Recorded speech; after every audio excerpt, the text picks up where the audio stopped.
It's time for us to double down on the humanness. Yeah. And if we reject this thing, you're just going to cause yourself pain. It's not going anywhere. This is now going to be the norm. Yeah. It is. Mm-hmm. You can't turn it off now. Mm-hmm.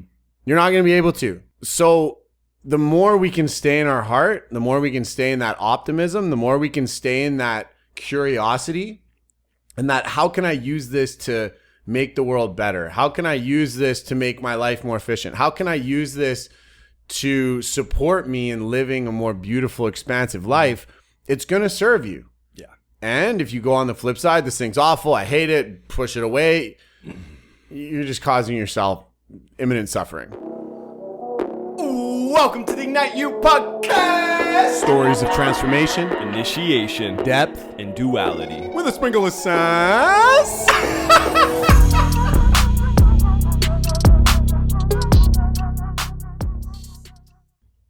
Woo! Cheers. Cheers, dude. Oh, wow. That's going to be a strong one for 3:30 in the afternoon. Not going to sleep tonight. You know when you get the shivers after you have a sip. There's not whiskey in this, we promise. It's the matcha. But Ryan probably put 2 or 3 tablespoons, heaping tablespoons of matcha in these beverages.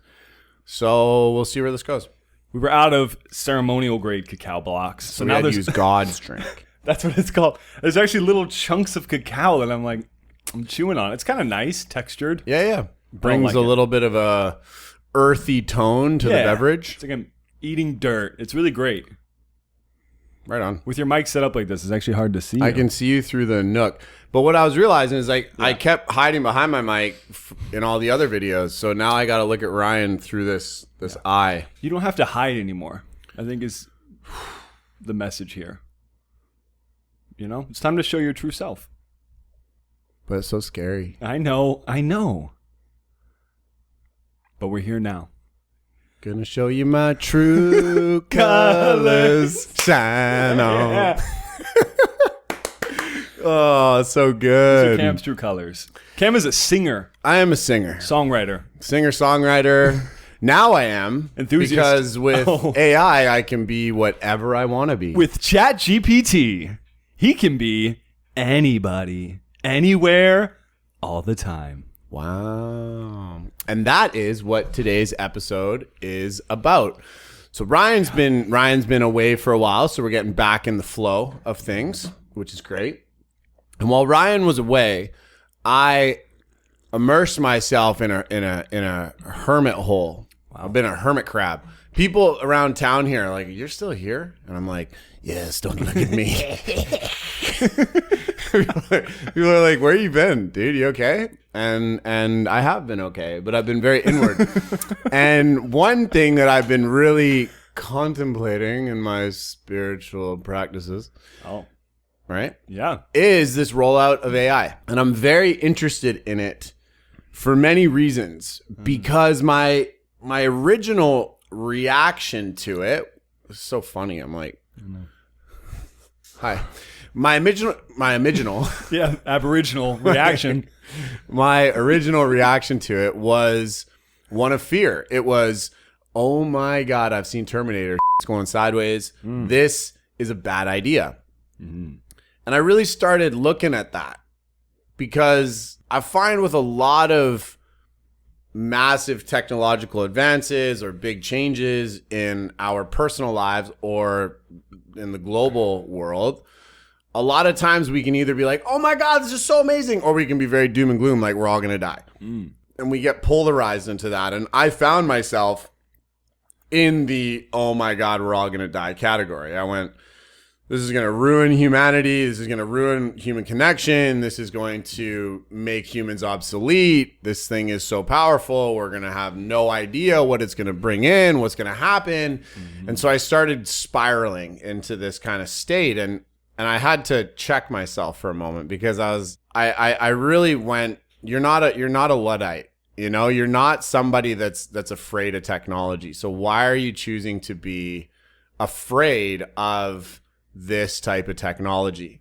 And it just became a really interesting focal point for the last little bit of like asking people what their thoughts are, doing research on it, thinking about how it's going to play a part in business for my life, for what we're creating. So there's just been a lot of this internal investigation and internal analysis of it, as well as external investigation and external analysis that's really kind of brought a much more optimistic perspective into my life, which has been really nice. So we wanted to kind of drop into it, and we're going to get someone who's very versed in AI on the show very soon to talk about this, because it's probably the most important topic out there right now with respect to how much it's going to influence, like how much it's going to change things, like change everything. Because people will be like, well, what about in the environmental sustainability? It's like, this is going to affect that.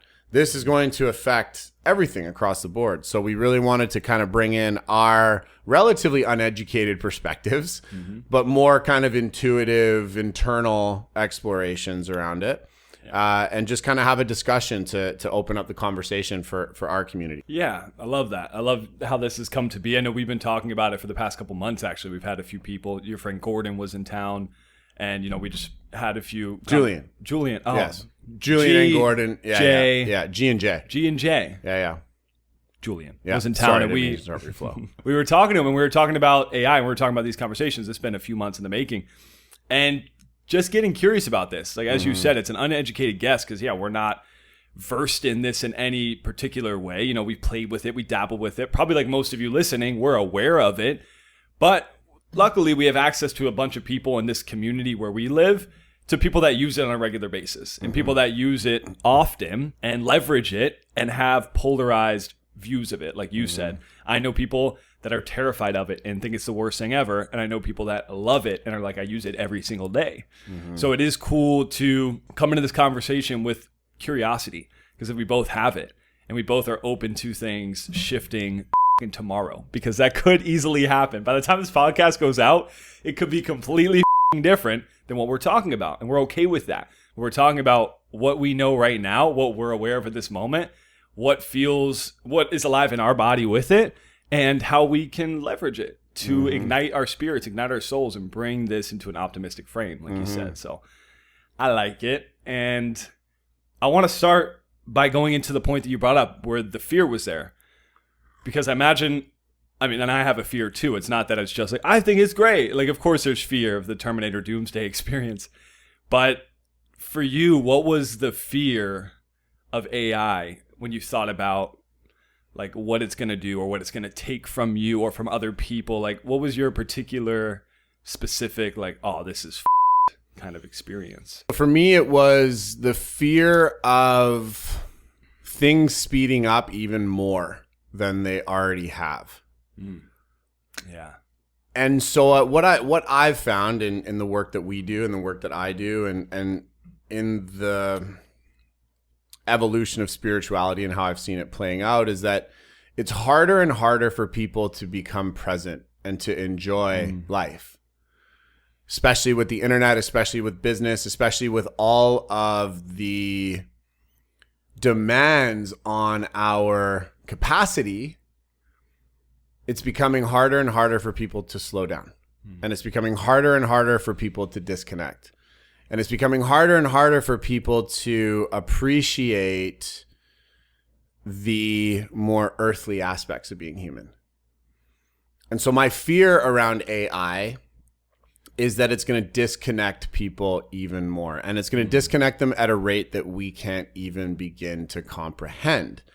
Because, yes, you and I don't know much about it, but nobody really knows much about where this is going to go. And that's what's scaring a lot of very intelligent people, is they're saying, well, you can make all these speculations, but we actually don't know how far this thing's going to go or what it's going to create or where it's going to end up. So it's a massive unknown. So my fear is still that it's going to result in humans being very disconnected. For instance, I'm hearing stories of kids using it to write papers, people using it to write books, humans using it to produce art, humans using it to create music with other artists' voices. people using it to, make prank phone calls and do really gnarly shit to people. It's almost like we're losing kind of touch with the human aspects of even making a prank phone call. Like when I was a kid, that was like a human thing that we did. Now we're getting computers to do it, to kind of like just with people. And when we talk about art, and we talk about the disconnection of learning a craft, of learning how to paint, to just say, I want I want an image of a beach with beautiful waves, palm trees done in a Van Gogh style with these colors.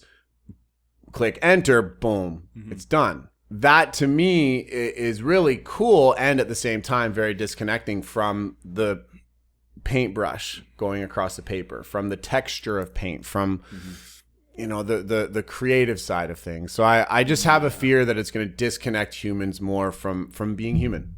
Yeah, it's going to create inhumanity. And that is very interesting, because I remember we were talking to Jay about this, not G. And yeah, he was talking about how like that's the next evolution of consciousness. And I thought that was very interesting, because you think of human consciousness as like, this is what we've evolved into and this is what we are. And that AI can be a separate entity, but move potentially with the same consciousness and evolve it beyond humans, where humans are not necessarily a necessity anymore. That's my biggest fear, is like that side of it, where it's just like, oh yeah, like don't need humans anymore for this experience. Like we've evolved beyond it. And of course, it's terrifying when I think of like my children, and I think about some of the timelines of this. Like even Elon Musk was saying by 2025, like everybody's going to be using this on a daily basis. That's in 2 years, Yeah. So it's like that's interesting and that's challenging. And I noticed the fear come up in me when I'm like, wow, what does the next generation look like? I know what this generation look like with computers and with technology, and how, like, to credit what you're saying, how limiting it can be for kids to actually be in the human experience of just like getting outside in the dirt, getting like enjoying the presence of earth, of a sunset, of whatever, playing with friends physically. And like I can see how that's being detached, just seeing my nieces and nephews and people around me at a younger age. Like you were saying this before, but how like ADHD and all these other diseases in a way, especially of the mind, of the mental state, are so present now more than ever, because of these distractions, because of all of this stimulus. So I can also attest to that and like resonate with that fear of like, wow, it's going to be challenging. And it also might be the thing that's going to like crack what it means to be human and realign with that. And it might be the thing that's like, oh, we've gone too far. And I know maybe you speak to this, that kind of rebellion that comes out, and that, I mean, we'll get into it, but the side of integrating with it, leveraging it, and then, going the opposite way, and then, pushing it away, which a lot of societies, a lot of groups, I know that's going to happen. It already is. Like you see it in groups, and people are like, no, that. I'm never going to use that. And that's interesting to me. But I don't think you land on that side of definitely not using it. It's like integrating it, noticing it as a tool. Yeah. Like when the internet came out, like it's a tool, noticing that and integrating that. It's like social media. Yeah. Social media can take over your life, or you can use it as a tool to connect with people. So I really agree with that, and I resonate a lot with that. And I just want to come back to this connection to the children aspect of things, to kind of behavioral disorders and things like that are more prevalent than ever. My mom was out for dinner with a group of people. She sits on a board, and she was out with a bunch of people, and she was sitting next to a kid, and this kid was really bored and was starting to cause a ruckus, and was, give me the iPad, give me the iPad, give me the iPad, right? Kind of energy to the parents. Parents like, no. And so my mom, we grew up, we didn't get devices, right? We kind of missed that. Yeah. That we were just entering, and my little brother was just kind of on the cusp, but he was never really that into it anyways. And so they were always very much about creativity, sports, using your mind, tangibles. And so she says, she's like, oh, well, let's play a game. And she pulls over a napkin, pulls out a pen from her purse, and says, what do you want me to draw? And the little, I can't remember if it was a little girl. I think it was a little girl. The little girl says, oh, can you draw an octopus? And my mom's like, yeah, sure. So my mom starts drawing an octopus. And this little girl was beaming. Like her whole world was lit up. And my mom looked at her and was like, what's up? And this little girl looked at my mom and said, "You can do that?" Like, she was shocked Yeah. that drawing was that accessible. And it's, you know, and I think that we're in a world in Nosara here where we see kids playing all over the beach. Our good friend Chase's little daughter, Stella, who we always hang out with, she's always drawing. She's very tactile. And a lot of kids here are not, you don't see a lot of kids besides the tourists on iPads and technology.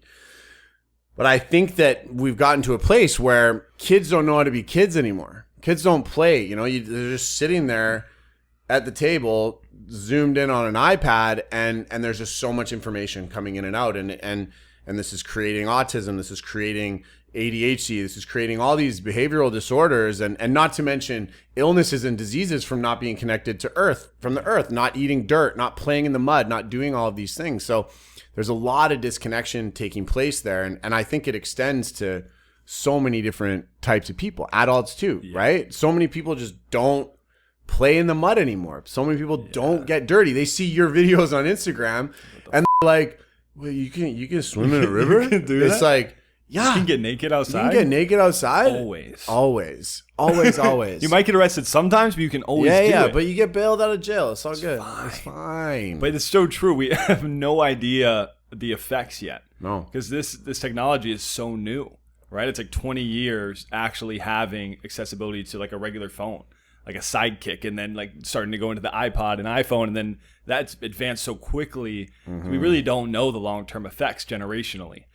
So it is amazing to be in a place like this where we see parents, you know, pushing it with youth of actually connecting to nature, and that's the norm. Yeah. I imagine it's very tough, and I know this because I was just back in Florida and I saw family and my nieces. And the way that my brother is, my older brother with his daughters, is very much like give them the iPad, because otherwise, you know, they're going to throw a fit. And like similar to what was happening there, he would just give it to them because like all the kids have it. Yeah. Everybody's doing it. Totally. And so I imagine it's also difficult there. So I can have empathy for that of like, yeah, it's probably challenging to be like, no, just play outside. It's like, but every other kid on the block. Billy's down the block. Billy, dude. Damn it. Yeah, everyone has an iPhone at 4 years old, so why don't I have one? And so the resentment, and then when they go over to the friend's house, they're doing it, and then they want it. Like, whatever gets built up there. So it is this line between, like, holding that while also allowing the child to have freedom. I imagine it's very difficult this day and age to experience that when you're not in an environment that allows jungle. Yeah, you're not in the When you jungle. don't hide in the jungle. When you're just in a city, right? Yeah. And so there is obviously beautiful ways to do it. You can do time with it. You can allow it in a certain way, like you would with anything. Like us growing up, there's like TV time and whatever. So I think there's very beautiful ways in doing it. But yeah, man, the generational effect of having accessibility to technology, and because you know we're going to get to even more so the sides of the beauty of it. Just on this side of education. I was reading a stat on this because the nonprofit that I support, the Contentment Foundation, supports mindfulness into schools for kids. That's a technology-based nonprofit. So like the whole point of that company is to be able to get as much mindfulness tools of meditation, you know, self-resilience, self-discovery, and understanding mindfulness within schools around the world. And there's not enough humans to do it. So we use technology to do that. With education, there's now education available through AI to parts of the world that never had education before. I was just looking this up earlier and I was like, wow, that's really beautiful in that way, because there's many parts of the world that don't have access to quality education. Now you can get quality education through lectures, through different educators anywhere in the world. So there's also the beautiful side of, you know, the adaptability of technologies through youth that don't have access to that or wouldn't otherwise have access to that. I think that's beautiful.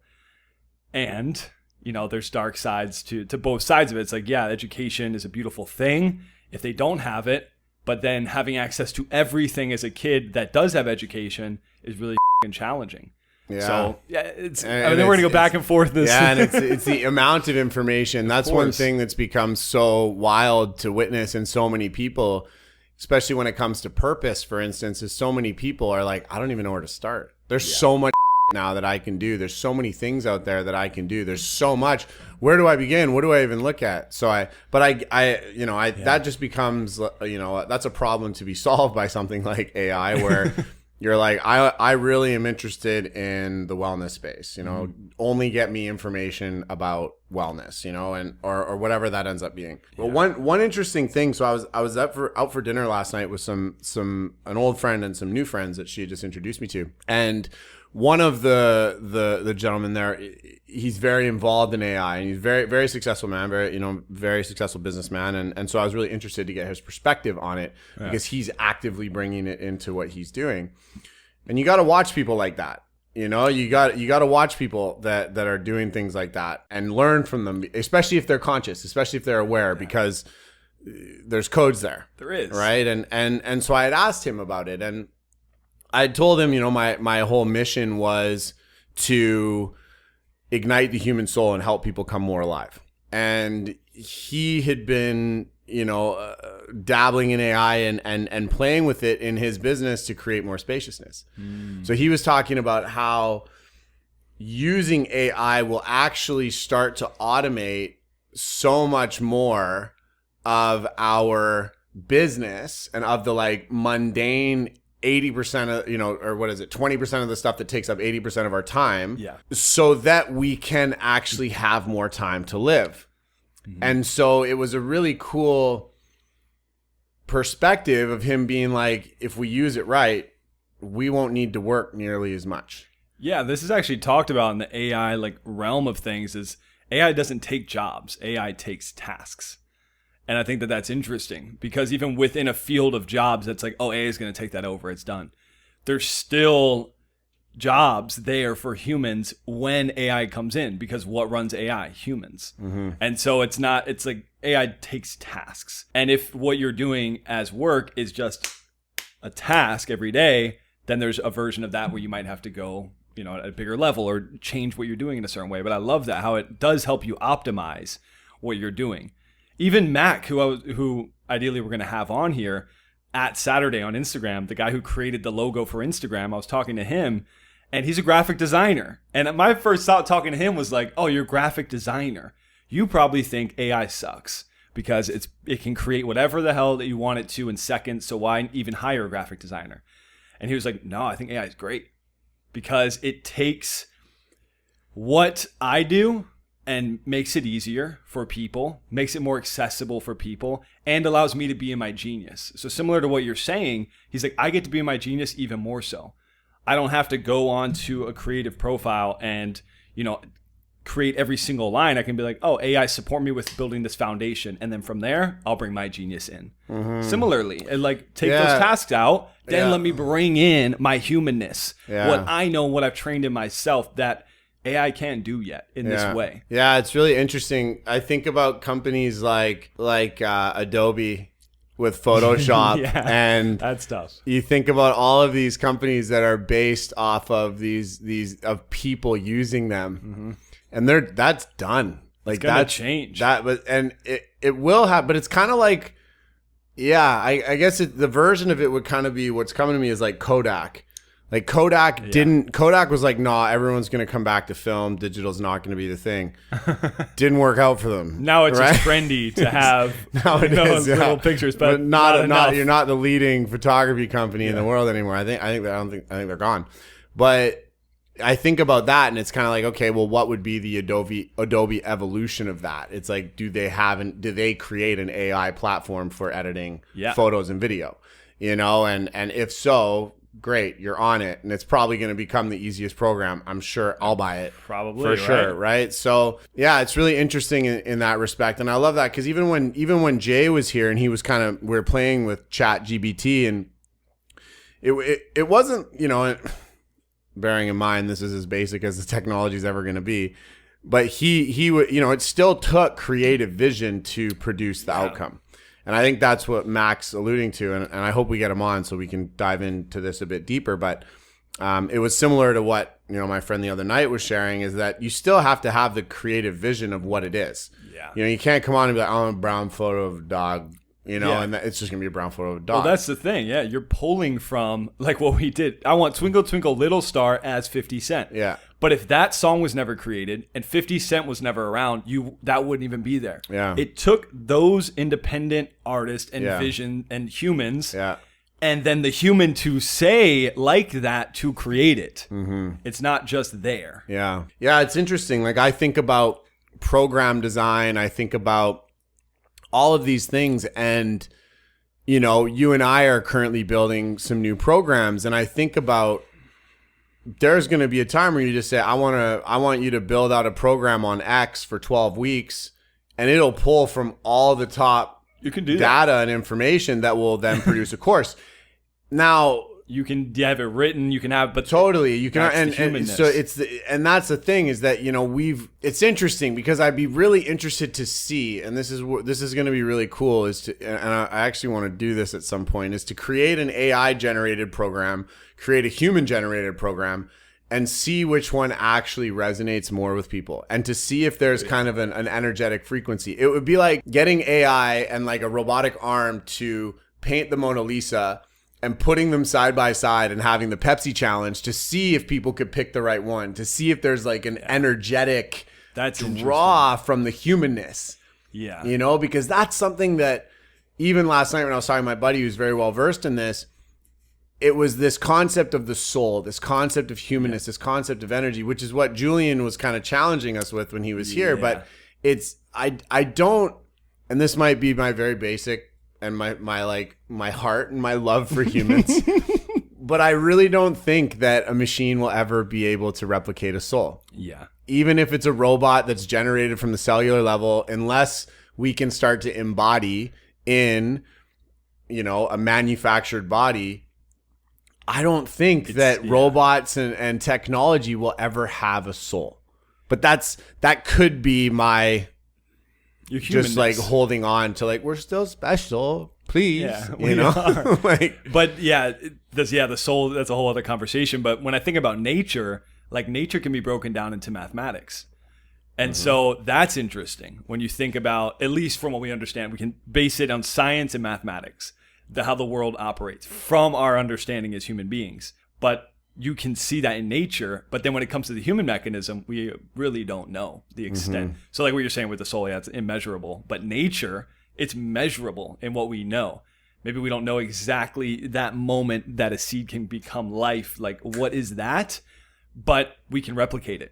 And we can do it, which means it's an equation, which means it's something that can happen again and again over time. Yeah. So here would be my challenge for that, though, is that look at what we're doing to our quality of food. Like, we're trying to control that process. With the fake meat you're talking about?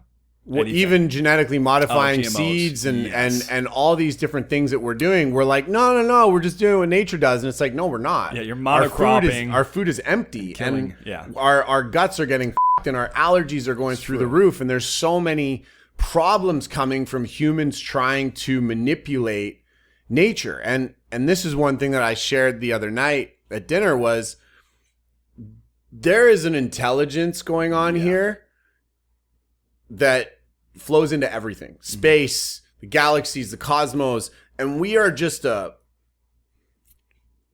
smallest little speck. We're a cell. Actually, we're like a cell of a cell in that expression. And we're like, we're making this super smart thing. And it's kind of like, well, no. Yeah. Compared to the intelligence that flows from the sun to the earth, to creating this world, to creating humans, to all of this, unless it's all just a simulation, then which could also be the case. But and you're programmed to think that it's a bigger thing. Yeah, 100%, and that's definitely possible. At the same time, I like to believe that there is an intelligence orchestrating life, orchestrating this energetic expression. And even that belief beyond what is there. Yeah. AI is nowhere near. Yeah. And I was also listening to this before, that AI still, and it's assumed not until like 2045, will be able to take in like a conscious awareness in the practical sense, possibility beyond objective. Meaning you give it the objective of clean up the ocean. It'll be like, great, done. Did it in a second. Yeah. Okay, and you killed all the fish. Didn't think about that one. It's like, you didn't tell me to. I did the objective. It's like, oh, well, think about the fish. All right, the fish are fine, done. Okay, the seaweed's all dead. It's like the infinite possibilities of what's happening and what it will affect, it can't fathom yet. And so that humanness as well of like, big picture. I know that like if I do this, then that. Yeah. And we may not even know the full extent. Of course, we never even know the infinite possibilities as humans, but we're at least aware of the goodness. We're at least aware of our heart. We're not just objective beings. And so that's still very far off. So when you talk about the soul, I think even practically right now, the heart and the awareness of impact is not seen in AI or even close to seen. So as long as you're coming from your heart, you can't be replaced. Yeah. And I think that's a beautiful thing, because if you are leading with your heart, then there's no way that AI is going to catch up to that space in your lifetime. Totally. I believe that to be true. Totally. If you're completely in your head and you're creating a mental way of living your life and your work and you're completely in your brain, I think that can be overridden by AI. I think because it's mentally, so it's of the mind, and the mind can be replicated. It'll crush you. Of course. Play a game of chess with AI, you lose. Yeah. So living in the heart, I think, becomes invaluable and becomes the next evolution of humanity. That's necessary. So that's where it also becomes beautiful. It's like you have to be in your heart, because all the mundane, brainy tasks taken over. Done. Don't even need those tasks. No. Your job is to now be in your heart. Which sounds so amazing. Like when I think about that, from how much time I spend on that doesn't light me up from a business perspective, if that was done by, I would be in heaven. You can just serve. You can just show up. Just serve and show place. up and be in my zone of genius, just like Mac was saying. And I think that this is really the crux of it all. And you're I love the way that you're saying this. It's time for us to double down on the humanness. Yeah. And if we reject this thing, you're just going to cause yourself pain. It's not going anywhere. This is now going to be the norm. Yeah. It is. You can't turn it off now. You're not going to be able to. So the more we can stay in our heart, the more we can stay in that optimism, the more we can stay in that curiosity, and that how can I use this to make the world better? How can I use this to make my life more efficient? How can I use this to support me in living a more beautiful, expansive life? It's going to serve you. Yeah. And if you go on the flip side, this thing's awful, I hate it, push it away, you're just causing yourself imminent suffering. Yeah. It's not, unless you're willing to move into the middle of the forest and start hunting and gathering and doing all those things again, like you're just going to be in a place of depression and, and anger and avoidance and numbness forever. So I think it's really important to come into a place of leaning into the heart and doubling down on the humanness. And it excites me because when I think about what we do from a perspective of live events and retreats and these like tangible experiences, you can't replace that with a robot until maybe there's VR and all these different things. But to me, it's still not going to be the same and unless we are in a simulation. Then this is a VR experience. then they figure that out. But I think that the humanness, the connection, the tangibility is going to be amazing. And if we can use AI to connect more people to get to experiences like that, that's amazing. Like I think about our Ignite events and our Ignite retreats. If we could use AI to find the perfect people that are going to bring the most beautiful energy to these containers, why the hell would we not want to do that? Yeah. Now, are we going to have AI robots running the experience? No. They can make us food, though, maybe? They can make food. Yeah, they can make food, but then again, is that soul going into the food? Like, if you have good quality chefs. And if they're using GMO seeds, then it's all just a mess. Yeah, but again, AI is not bad. No. And that's the thing, that it's easy to polarize. It's like, is it good or is it bad? It just is. It's happening. And it's a matter of accepting it, and you can choose to leverage it. Or like you're saying, you're left behind. And I think it becomes so valuable to be a bridge person during this time. And we've mentioned this before, but quite literally meaning bridging two sides, whatever those sides are. So whatever field you're in, like the medical industry, I know that there's a few doctors that are using AI now to get a greater plethora of information that they weren't dealt with in the textbooks, because there's a lot more information available through AI than there was when they went to school. So doctors are even using that, and to have more precise procedures than the Diagnoses- human hand. Diagnoses is going to be Oh, dude. revolutionized. It's amazing. It's gonna change the whole medical system. Yeah, but somebody as a doctor could be like, no, I know what I'm doing. I was fucking in this. No, you don't. You could be stubborn and think that, or you could be like, okay, this is an advancement, and I can see how like this is going to really support, and now I can really be in my genius of connecting with the human in front of me and not treating them like a number like I used to have to do because of all the paperwork I had to do and yada yada. Exactly. So I get to really connect and do what I wanted to do here. And so you can be a bridge person in whatever industry you're in. There's a version of that. There's a version for it for us. We're getting more of these things done. Even on Canva now, there's so many AI generated tools. It's insane. That are on there. Like everything. Creating content, creating emails and things of this nature, which I yeah, it can support. It's not going to take over the whole thing, but of having support with things that are automated, anything you do regularly. If I could just write on a doc and then put it in AI and be like, schedule this for that, and put it and correct all my spelling. Make sure. Exactly. Which my spelling's atrocious. If you get our emails, you probably know that I make spelling mistakes all the time. One. Yeah, that's exactly it.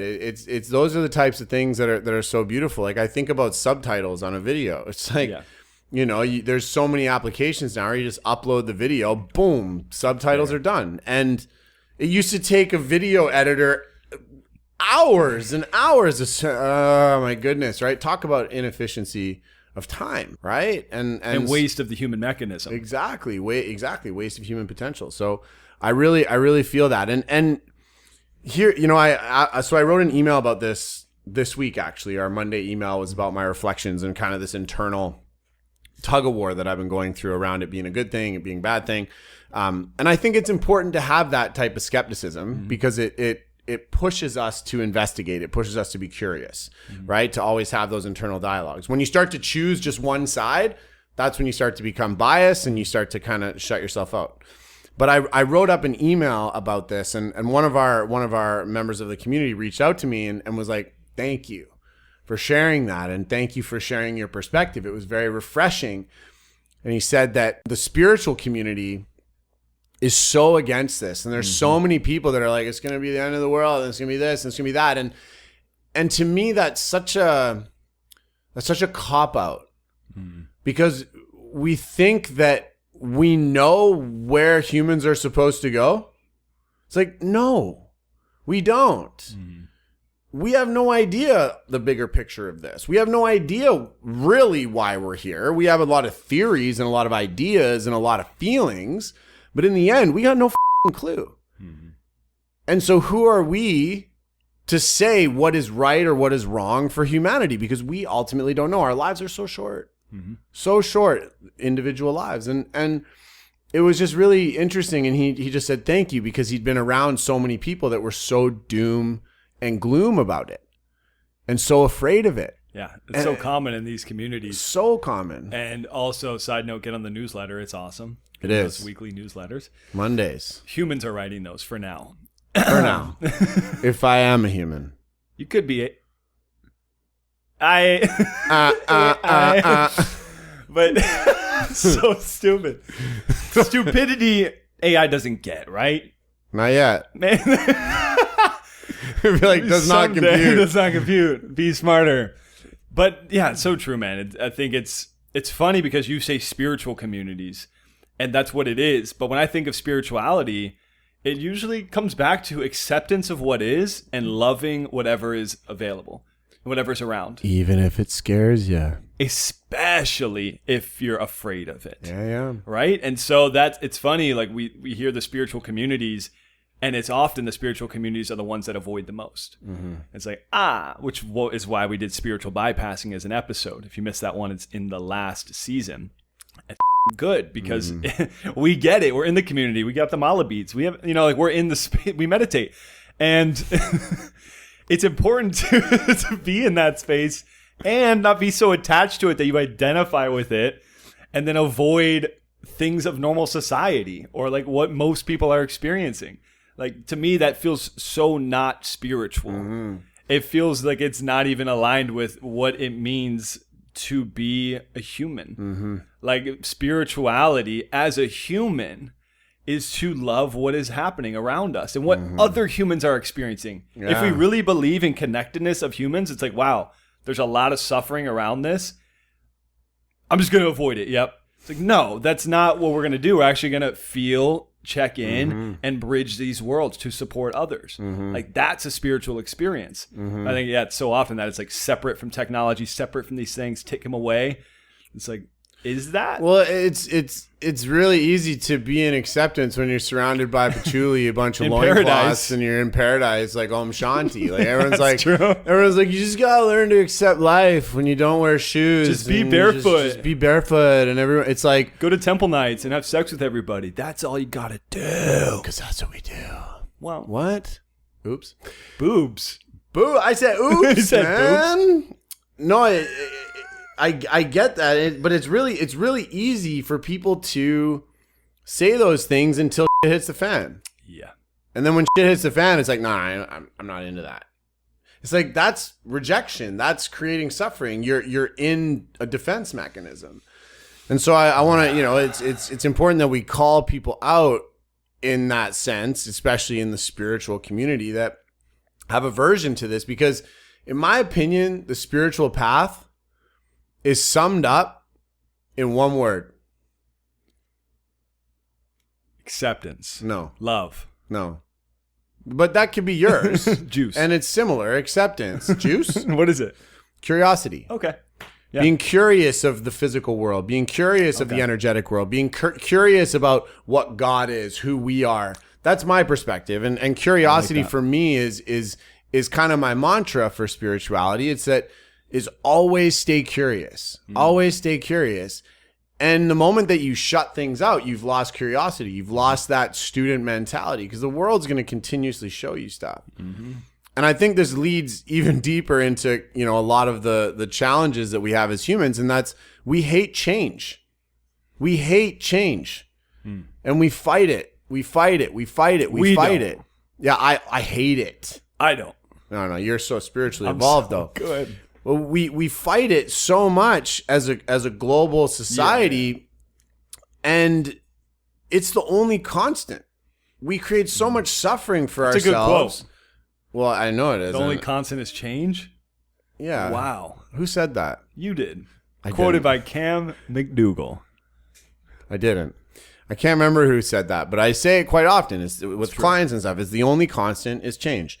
And so often we just reject, we reject. And for people in the conscious community, to not embrace change is to not embrace transformation. It's to not embrace evolution. And if you're into ascension and expansion, you cannot ascend and expand without change.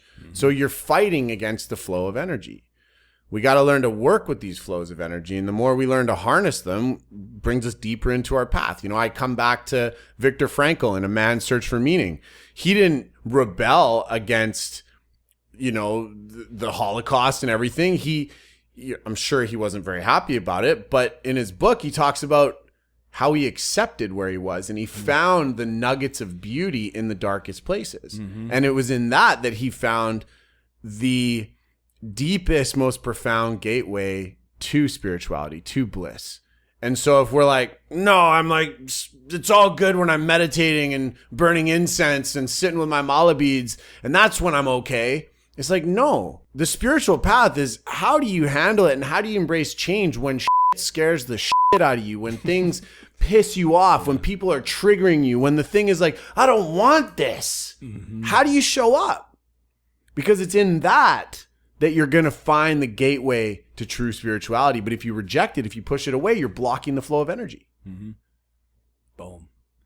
Boom. So with AI, this then becomes really practical because a lot of people, spiritual space or not, are avoiding it or not happy about it or afraid of it, which you did firsthand is a great invitation if you are afraid of it or don't like it. I'm Australian, don't like it, then lead into it. Go into that space and explore it. I like what you're saying. Spirituality is curiosity. I love that simple explanation of it, because to be curious is to go inside without a judgment about it. And if you did that with AI, ChatGPT, any of these forms or any of these platforms, you would see that there's a way to play with it. There's a way that you could enjoy it. There's a way that you could actually leverage this space and find more peace and love and spaciousness in your life through it. So noticing that discomfort, that fear around it, and then be like, okay, I recognize I'm afraid of it. Beautiful. Now, how can I use this tool? How can I integrate it to my life? How can I leverage it for love and have more capacity to be in my zone of genius, which is what we're talking about, which I imagine, as we're going to have an expert on around this later on in however many months, we'll do it again whenever we're using AI more to be in our zone of genius and probably really be loving on it. Like, I'm so glad we got rid of that mundane task that we were doing of uploading the podcast and getting the edits for that and doing all these things that we would usually have to do firsthand or pay somebody else to do. It's like, this could be even more optimized. And so there's gratitude for everything. And so if we can have gratitude for something we don't like, maybe you don't want to go use it. But if you can have gratitude for it and be like, I'm grateful that that's there because of the reasons we mentioned and whatever others you can come up with. Oh, like that capacity in yourself is so much better to hold than anger and frustration around the thing. And here's one thing I'd like to add, because I love that so much. And that's that if you live from that energy, everything's an opportunity. Yeah.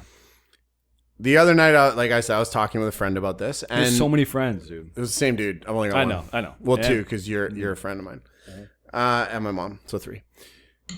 We were talking about, it's like you're taking a shot, you're so strong. Liquor. We were talking about this and the topic of a business plan came up. And so a lot of people usually want to launch a business of some sort, right? A lot of people to break out of the 9 to 5, or a lot of people who, might be already, in their own businesses or whatnot. They want to learn how to expand it, how to grow, how to evolve. You're going to be able to ask AI to produce a business plan for you. You're going to be able to say, I want to create product X, widget X, and I want to generate this amount of money, and I want to serve this type of person. Produce me the business plan. AI is going to be able to give you the exact steps to follow to bring that to life. So you're going to be able to create companies without a business background. My degree's gone now. Yeah. Thanks. Great. But you're going to be able to produce the steps required to take for a multi-million-dollar business at the snap of your fingers. Yes. So people are going to be able to create and do amazing things. Now there's a shadow side, but they're going to be able to create and do amazing things like never before if they choose to see this as an opportunistic situation. Exactly. And yes. And that of what we were talking about, if the objective can be complete, but if you put in, a successful business, how does it identify that? It's probably money. And so what will it do to make money the top priority? Maybe it creates burnout, maybe whatever. Yeah. So you get to create that and leverage that and use your human discernment and creativity and capacity to integrate it to a lifestyle that's going to actually serve you. So an amazing tool that you can use, and it's objective. And it's like, we'll create that goal, yes. And you could probably even put in, I only want to work 5 hours a week. 4 hours. 4 hour work 4 week, hour Tim Ferriss. week. All right, Tim Ferriss. But you could do that. And you can put in all the specifics for it, for sure. And you can leverage that and keep your humanness throughout it. And I think it is so beautiful when you look at it that way. Like, there's so many ways to leverage this tool that people are exploring. It's fucking interesting as hell. Yeah. I'm so surprised every day it's evolving so much. Well, and that's the thing about it is that so it's an exponential curve, right? And an exponential curve means that it just continuously replicates, and it starts to replicate at a rate that just becomes incomprehensible, right? It's that hockey stick curve. Wow. Yeah, wow, same thing. Canadian. So Canadian. We love hockey. But it's that hockey stick curve. And I keep coming back to this. This is the most basic the tech's going to be. It's just going to get smarter and smarter and smarter. So it is going to get to a place that we can't comprehend. Yeah. And at the same time, you got to get with it. Yeah. Get with it and get or into move your heart. To the jungle and hide. Hide or get with it and be in your heart more. I think that's the greatest invitation from this that I'm feeling is like, that's how you ignite your soul, ignite your heart, is you're starting to bring it forward more. It's less about the mind and how the mind's going to be great to leverage with AI and ask the right questions, bring the things together, but leading from your heart and from your soul and getting in touch with what that means, what really brings you to life and ignites your spirit, This is a pathway. This is a tool. Yeah. AI is a tool for you to ignite yourself more. So that's cool. For me, my biggest lesson and my biggest intention with all of this is to use it to create spaciousness. And then to fill that spaciousness with the things I love. Yes. And I think it's really important moving forward. And as we close this off, I'd just really like to kind of share that, because intentionality is everything. And so the question is, as you listen to this, what's your intentionality with it? What are you going to use it for? Because it is going to be a very tricky, addicting thing. You know, people are like, well, I can launch 40 businesses now. You're not going to have any time to enjoy the fruits of that labor. Right. So think about deeply how you're going to use this and how you are going to have it help you live a more fulfilling, beautiful, expansive life. Boom. Beautiful. Good way to close it. Love that. And of course, as always, type stuff below. Let us know curiosities you have, questions you have. We say that spirituality is curiosity. And also in these podcasts, bring things up, challenge us on things. Reach out, ask topics you want us to speak to as well, because it is so valuable for us to hear from you as well, because we're humans connecting here through the technological platform. So we want to leverage that space as we do when we're in the challenges as well. I think it's worth mentioning it because there's so many ways that we leverage technology. There's so many ways that we use it to create impact. I know that's why we're able to live here, because we do all of our work on the computer and on the phone. Predominantly, there's some in-person interaction, but predominantly it's on the phone, on the computer. And that's what we do with the challenges that we run, the Ignite challenges. We want people to have accessibility and leverage the tools so you don't have to leave your home and go somewhere else in the world to get these insights and to actually do the work, because we're mostly on technology anyways. You are listening to this. So that's why we run those challenges. We run these Ignite challenges to get you in touch with what this means, to really light up your life, to acknowledge a story you have that's holding you back, and to actually connect with your power, to connect with your potential, with a community of beings. Because I think that's going to be one of the most valuable things too, as this evolves, is connection. Because it doesn't just happen on the online platform. That's where we live for the challenge. It's a 5-day challenge that you live online together. And what we've noticed time and time again after these challenges, people want to go meet up in person. Hey, I'm in Australia. I know you're here too. Let's meet up. Or, hey, I'm in the States. I know you're here too. And coming to the retreats, coming to these spaces, they bridge the technologies and getting it where you're at a, an accessible way. Yeah. And then you can come to the in-person. Then you can meet with these people. These communities grow. And that's what we're doing. We're wanting to ignite the humans in these spaces. Bingo. I love that. And our next one that's going to be... It's at end of June. Okay. If this is...